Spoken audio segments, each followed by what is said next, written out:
Hey, what's up, everybody? How you guys doing? NShadow here with a video that I've been talking about doing more of analysis videos of just like the dual meta and where everything's headed right now. So I'm excited to get into these. This one's going to be about items in this patch as of the RDO change, or as the RDO patch update. You know, when they introduced RDO. I don't know the numbers. It's 60,000 point something. So yeah, this one's we're gonna get into. You know, I'm not gonna choose her to look at the items because she makes a loud ass sound when she turns into the bear. Check it out. Ready? She's not gonna do it. Yeah. If I had good editing, I could do the SpongeBob 3 hours later. That'd be so cool. But we have Rob. It's loud. Like maybe it wasn't that loud for you, but it's loud for me. I don't know. On my headset, that's loud. All right. Anyway, so first we'll get into relics because relics are a huge change for this patch. The reason I'm doing it for like this patch is because it's the it's the patch after the split, the changing of the splits. The new split has begun. The fall split has come around. And you know the summer has ended, so it's basically, you know, it's a big turning point for Smite meta in general. So I figured now would be a good time. They've changed so many of the items. Almost all of them have been tweaked in some way, and they've added a bunch of items, of course, as many of you know. So let's go into God Builder and look at relics first. I don't know if there's a better way to look at things than this. It's annoying though. All right, so I'm gonna take a look at relics. I mean, I'm probably just gonna, you know, glance over ones that are obvious. Aegis, pretty much the same thing as always. It's just you know, it's good against gods like Poseidon that necessitate you having it, or sometimes gods that just offer huge burst damage, like Scylla. How often are you gonna fight Scylla? But you don't see Aegis as much in duel. Only really in my tournaments I see it very often when people like negate, you know, when I negate certain relics, like if I didn't allow Bracer and stuff, Aegis would be picked up sometimes. Yeah, you don't see it that much, but it's always going to be there. You know, it's a good pickup if you feel you need it in certain situations. I personally feel this item's overrated and it's picked up too much. Even the few times you do see it, I think there's always better options, and I'll get on to those better defensive options now. Frenzy, pretty unexplored right now. I don't think it's going to be as good as any of the other relics, though. I think it's probably got probably some strategy in backdooring with this thing because it increases the damage that you do to objectives. So yeah, that's not that doesn't look good. If anybody does end up exploiting that to the fullest, it's gonna be a bad time. So don't do it, please. And we got Blink. I mean, Blink pretty much remained the same thing, right? Bracer, big change for Bracer, right? They changed it to 40% health regeneration and mana regeneration from 50, which is a great change. They finally, you know, targeted the part of Bracer that was ridiculous, which was the healing on it. But they took out the cooldown before, and it was just the wrong move. It didn't make sense because people were complaining not about the cooldown reduction on the item, but about the healing.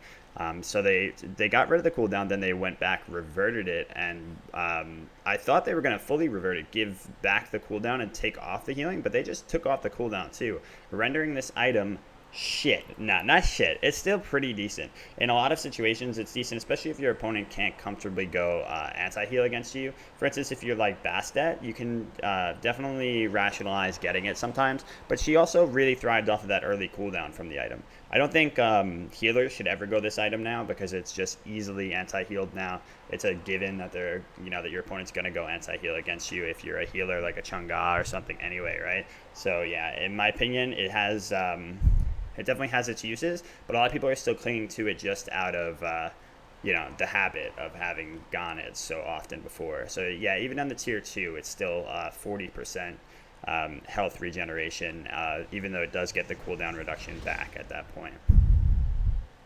Ankh has a lot of exploring for it. A lot of people have been going it, of course, just against the healers, and I think it's pretty much just going to have that place, you know, against gods that have like that direct kind of healing, like a Chalk Rain that you might want to stop the entire duration of, or a big Aphrodite, doves that you want to interrupt and just completely get rid of. So it's good, but it's not great. It's not as good as like old weakening curse where you had the slow and the anti-heal. Like I sometimes I wish that they gave you that back, but I mean I guess healers right now don't need any more of a hard time than they already have.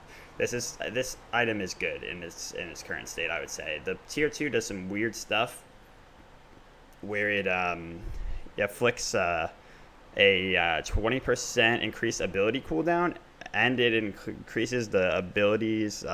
I'm sorry, in 20% mana cost increase on abilities, and then it's a 2-second increase on cooldowns. And yeah, those would be a lot better if it was on the tier 1. That would make this item quite crazy because mana costs, as we all know, at like the level 3 to level 3 to 10 range are, you know, it's tough. You know, in Duel you actually have to ration your mana out in that early stage. So if you're able to reduce or increase their mana costs at that stage and increase their already long cooldowns, that would be pretty sick. I wonder if that would make the item like way too strong. I guess it would, but it'd be a pretty aggressive item. Hog got the same. Sprint's one that with a big change. Sprint now gives not CC, but slow immunity all throughout the duration of it, which is fantastic. Whether they slow you after you've used it, or they slow before and then you pop the sprint to immune it, you'll get the slow immunity all throughout that, and that makes it one of the best defensive relics in the game right now. I think it probably is the best one, like all around, one that you can build into almost any situation because of its aggressive uses as well, just getting that movement speed, being able to catch up to your opponents. Very, very strong asset to have. And then, of course, getting the haste, like the haste and fatalis kind of effect that you get with the tier 2 is also nice depending on what kind of character you are.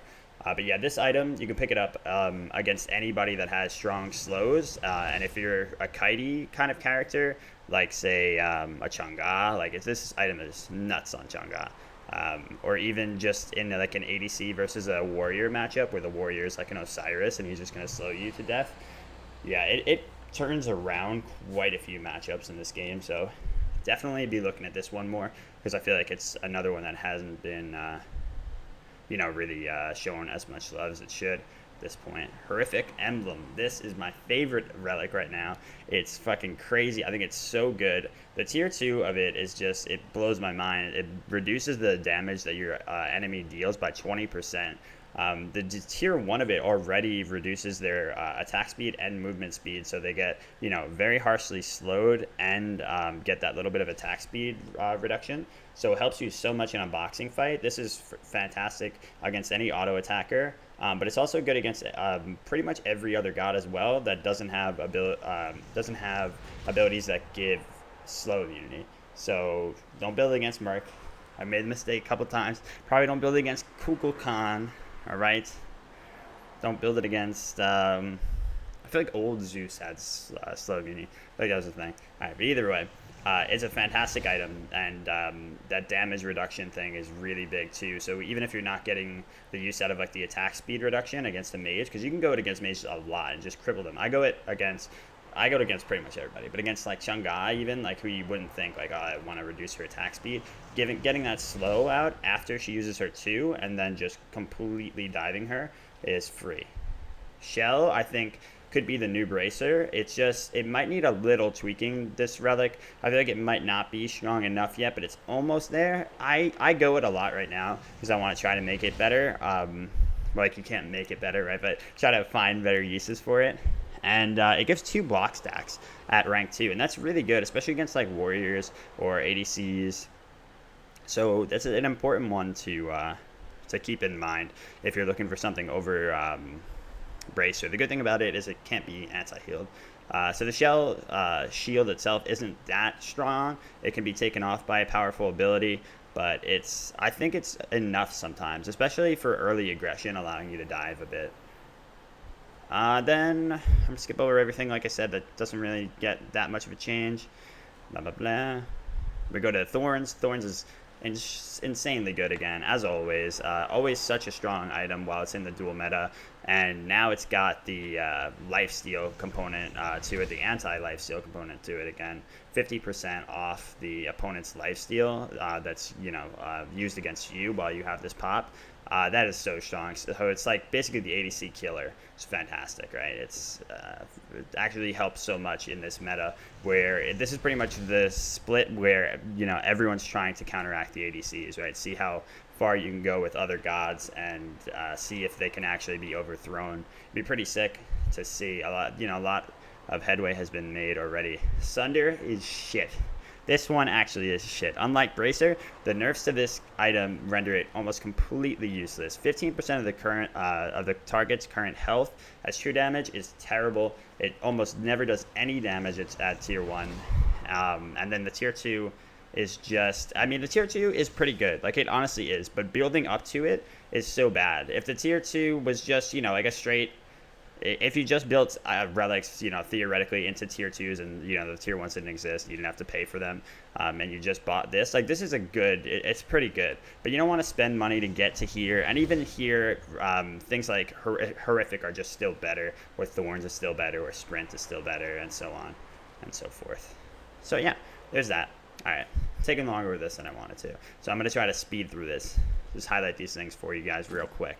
All right, this thing, Jade Emperor's Crown. This is pretty strong. I don't think it's like Voidstone. It's basically exactly like Voidstone now, and they both give health, this item and Voidstone. Voidstone also being a fantastic item now that it gives health. A really, really strong pickup. This one as well. The only problem is their cost. Like, they're very costly. Like, they're super expensive. For a hybrid item, generally you want to go the hybrid item earlier on in the game. For like a guardian or like any sort of just like tanky mage, and yeah, this doesn't quite give you the comfort of being able to pick it up early like you would with the Dynasty Blade Helm.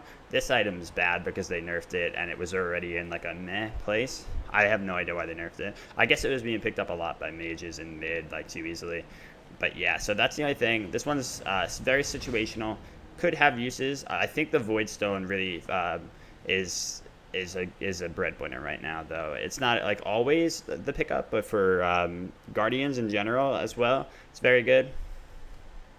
And for maybe some of your tanky mages like Chang'an stuff that you want to situationally get towards the late game and that have like a little bit of a rocky start against certain matchups. What else we got? We got starter items. Vamp Shroud. They added physical protections to this item, and it's great. It's such a good item right now for those guardians, for those tanky mages that want to just be able to deal damage in the early game, get the health from it too, and have those nice procs. So I think it straight up changes a lot of early game matchups for guardians. They no longer have to go into items like Dynasty Blade Helm, which kind of just hold them back. That kind of just disrupt their build. Now you get a starter item that kind of does that for you. It's fantastic. I actually couldn't even believe that it was in it. Okay, so I think it's that for the mage defense items. Going to power. We got this new thing, the Hastened Ring. After the changes to this item, this is very strong. It should be picked up on Freya. It should be picked up on Poseidon, most likely. I don't know about Chronos or Soul, how people are optimizing them right now, to be honest. Most people have been going Chronos a little bit more caster-like, but we'll see. This item is good. It's not as good as Fatalis, of course, but it has magical power on it as well. And, that's a lot. Like 50 magical power in place of not having the old Fatalis passive.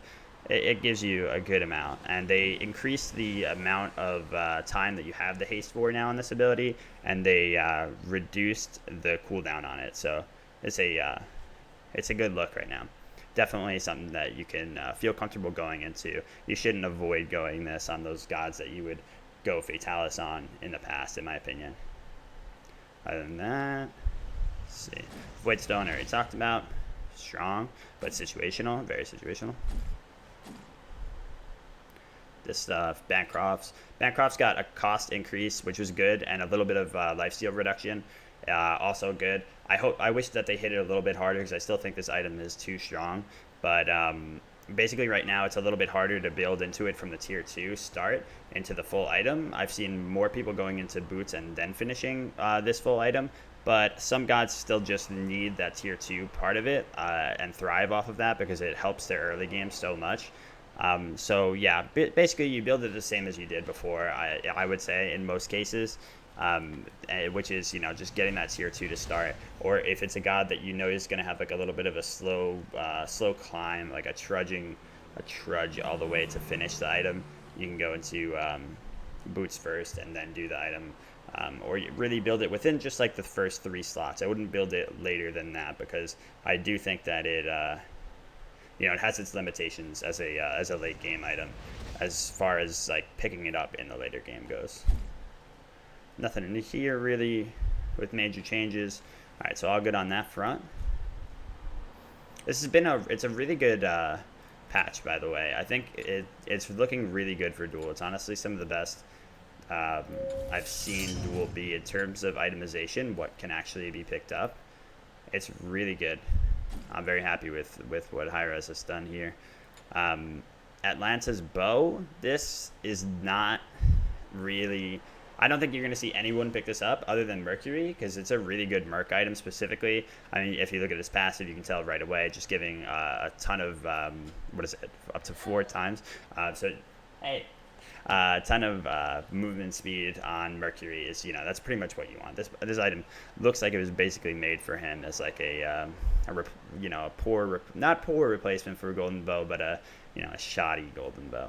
So they won't give us golden bow back, but they'll give us this. Other than that, though, I think it's really not going to be picked up much else. I'd like to see people prove me wrong, because it looks like a fun item, or it looks like a potentially extremely frustrating item. But overall, yeah, I think that's like just a Merc item for now, but we'll see.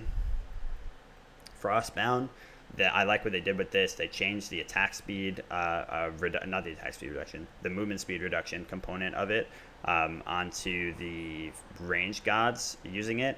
By 10%. It goes down to 20 from 30, which is great. It's still very strong on ADCs, and you will see them build it a lot, especially in try-hard games. It is the pickup that replaces Fatalis right now, whereas Fatalis was picked up to try to, just fully utilize the absurd amount of control that ADCs can hold over their opponent by just making sure they can always keep up with them. Frostbound, is the alternative that does the exact opposite and slowing, well, not the exact opposite, but the opposite kind of effect in slowing them and making sure that once again you can control their patterns and just keep up with them with your autos as always. And that little bit of slow reduction isn't enough to make this item unviable, and in fact it's still a little too OP and overtuned for them. I wish that they would just remove it from range characters altogether, and I know many still do. Hazen Katana, however, is Fatalis for melees, which is fantastic. I've been asking for this for so long. I feel like they took this straight from me. They rocked. They were watching NShadow one day. They said, you know what, this guy, he may play Duel, but he's got good ideas. Hazen Katana is sick. It's Fatalis for melees. It's just that. So it's a great item, but it's got 25 fist power on it to make up for the fact that it doesn't have the full Fatalis effect. And yeah, it's a great item. You're going to pick it up to go up against immobile gods especially, and just, rain hell on them for large periods of time. Is that it? Got this item, not really a Duel item ever.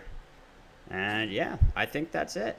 So yeah, I mean, look forward to this season, because I think that there's one item I missed. A big item I missed, actually. Good thing I looked at my handy dandy little list. Toxic Blade. I had 2 items too, actually. Toxic Blade, brand new item to the fold. It's a 60% healing reduction item, which is huge. I find it hard to build into this item comfortably with ADCs a lot, though, because it doesn't give power, and it gives a little bit of pen. You can maybe just forego Ickful and replace Ickful with Toxic Blade to start, but you're not going to have as much power. Like, Ickful is so strong, so I don't see why you'd ever really do that, to be honest. So it's kind of awkward because you have Ickful and this item, and together it's a little awkward. So while I thought that the 60% was automatically OP on this for ADCs, I still think their itemization is so strict that maybe it doesn't work out quite that way. So yeah, you got which is good because it's kind of balanced then. They have to, give up on a lot in order to comfortably build it. But you can still just go it later on. And, it's got, like I said, 60% healing reduction. That absolutely screws the healers right now. If you can comfortably get this item through without messing up your build too much. You can do it on warriors very conveniently. Any auto-attacky warrior, even warriors that aren't auto-attacky, they can usually afford like one auto-attack item. Like even if you're like tier or something and you want to go mostly burst, this isn't going to hurt too much because you'll be able to get those autos off. Especially after your combos and stuff with most warriors. So, yeah, quite a good item. It's crazy because it looks so OP, but I haven't seen anybody use it too much other than that. Because I guess it's mostly the passive on it.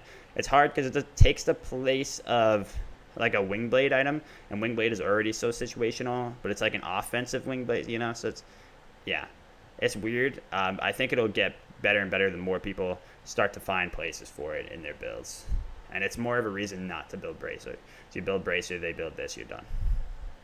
Witchblade now gives lifesteal, which is really weird, and it's kind of cool. I think it's going to be good for certain warriors that can fit it into their builds as well. Warriors have a lot of interesting build paths right now, which is always been the case, but I think now more than ever, there's a lot out there, and the itemization's been good. So I hope you guys enjoy the split. I hope you enjoy more videos like this. I'm sorry if I droned on for a while. If you have any tips, anything you want to let me know how I can improve these types of videos, let me know. I know I don't have like the best editing technology or anything. Like me and Rob, we're pretty much we're grassroots out here, so we I'm just trying to get good info to you guys, or the best info I can to you guys, while hopefully being relatively entertaining at the same time.